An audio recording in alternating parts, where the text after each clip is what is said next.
Hello there, ladies and gentlemen, welcome one and all to my brand new YouTube channel, Jerk with a Mouth, and I am James, the Jerk with a Mouth. And as you guys may not have realised by now, this is a movie reviewing channel, and what this will entail is the scary thing known as opinions.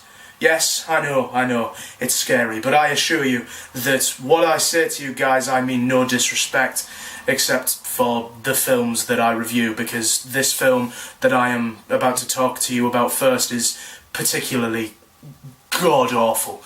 And I hope that you guys will join me in watching me slate the living hell out of this god-awful piece of shit. And if you have seen this film and you agree with me, then that's great. And if you haven't seen the film and are watching this review, then I hope that I have done a civil service in helping you to not see this film at all and don't give it any of your money. So, watch me as I do my very first review on a film that I watched on a dare to myself, because I'm sad that way and don't have any friends. So, here is my first review of the cliched fucking...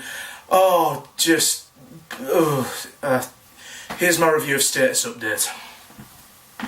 This Disney Channel original movie, Abortion, is directed by Scott Speer, who seems to have mainly directed music videos, and the only feature films he's made that I'm aware of are two Step Up films and a Bella Thorne movie, which, as we all know, immediately equals bad.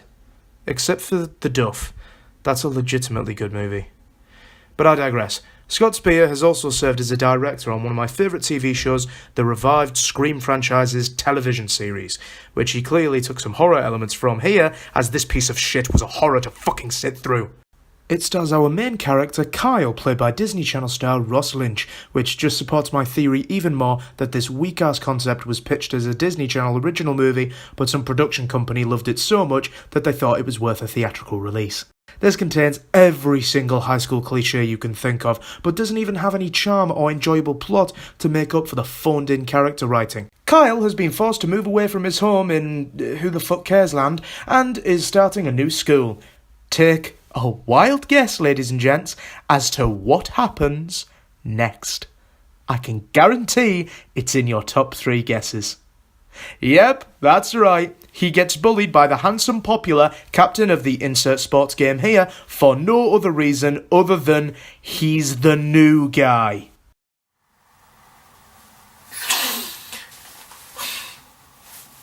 I mean, what else was I expecting? They gave away the entire film in the trailer. You knew what you were getting from the trailer. So the fact that I knew exactly what I was getting from this film just a mere 10 minutes in, that's an achievement. Why did I go and see it? I'll tell you why, because it's the only feasible explanation. It's because I hate my life. I like putting myself through these things. Because when I thought to myself, I'll start a movie reviewing channel, I thought to myself, I'll watch a few bad movies. Can't be that bad. Come on, I mean, everybody else does it. So, you know, go and see the bad movies just as much as the good ones, you know. Damn it, Pastor James. Damn you. Anyway. Continue. Kyle meets Danny, a girl that can sing. And that's it.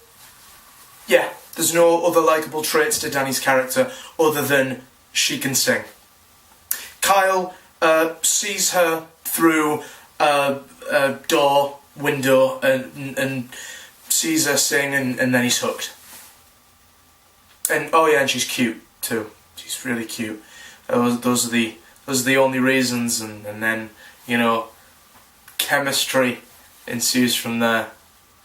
I'm only kidding, there is no chemistry in it. There's almost no point in me even doing the review, right? Because this film is so predictable and bland that I should just stop now. So, yeah, this movie reviewing channel didn't last all that long, did it? So, I'll just...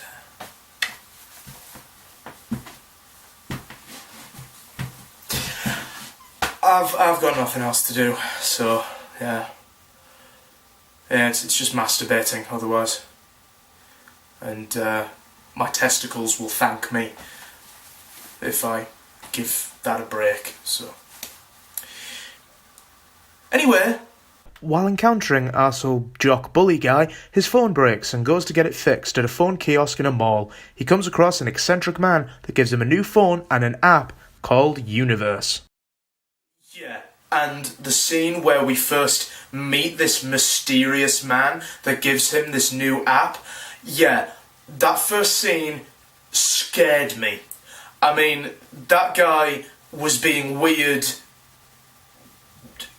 just for being weird, and clearly they were going for the whole mysterious entity comes and gives him this device that can alter his life, you know, like Christopher Walken in Click, but Christopher Walken at least had some funny lines in Click and was quite charming. This guy isn't. Yeah, apparently he's an Instagram personality called the Fat Jew. Yeah, so you pretty much get what you expect with that guy, but yeah, the wide-angle lens on that scene was, like, super scary. It's, like, worse than the wide-angle lens in Son of the Mask. It was just, oh, God. Oh, I couldn't imagine seeing this film in 3D. It would have just caused me to have a stroke. Kyle later finds out that whatever he posts on this app magically comes true, and he of course uses it for his own selfish gains, such as forcing his mother and father back together, embarrassing the arsehole jock bully guy, achieving popularity in his school, and getting a part in the school choir to get closer to Danny. But things start to go awry when the popular girl in school and arsehole jock bully guy's ex makes a move on Kyle, to which Danny finds out.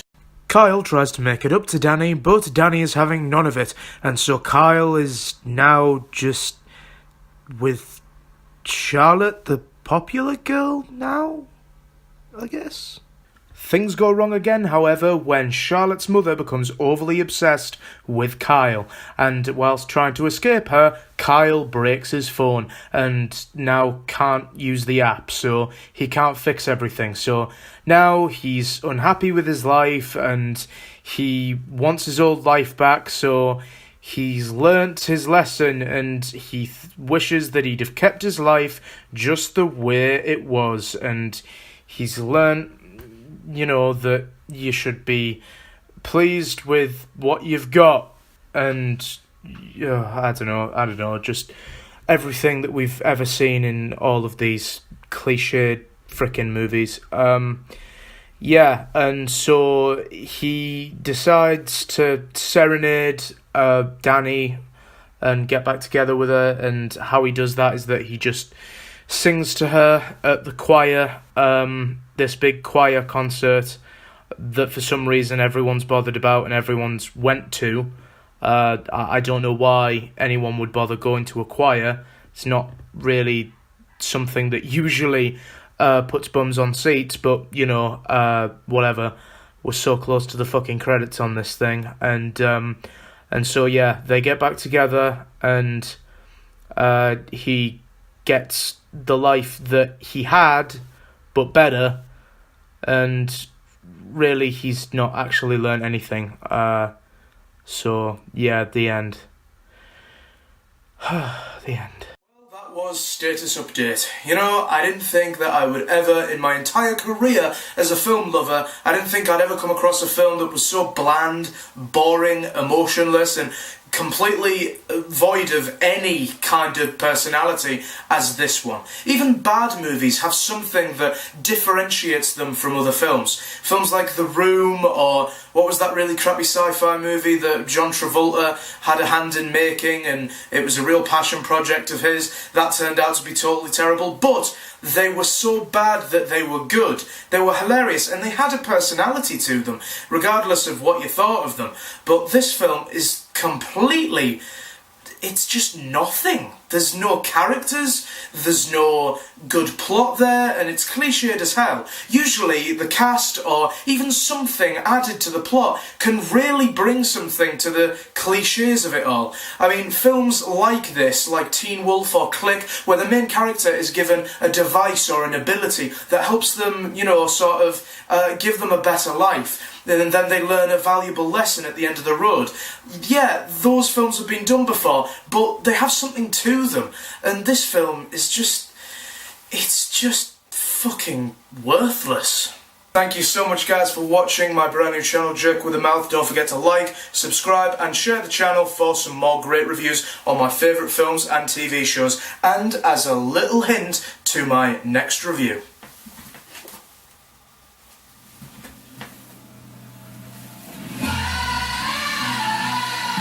I'll see you guys next week.